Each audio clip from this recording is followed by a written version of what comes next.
yang begitu sejuk, segar, asri dan nyaman, latar belakangi dengan persawahan yang tumbuh menghijau serta aliran air yang cukup jernih mengalir dari arah hulu menuju ke hilir.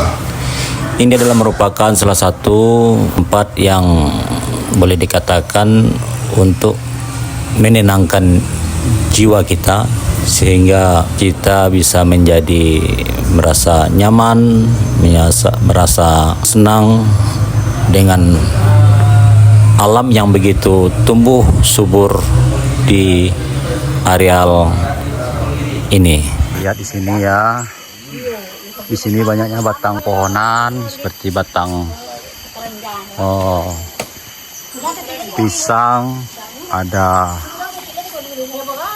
kelapa, ada jengkol, dan sama-sama kita lihat di sini suasananya cukup asri, nyaman, tenang. Ya, banyaknya para petani yang pergi ke ladang atau ke kebun untuk menggarap lahannya.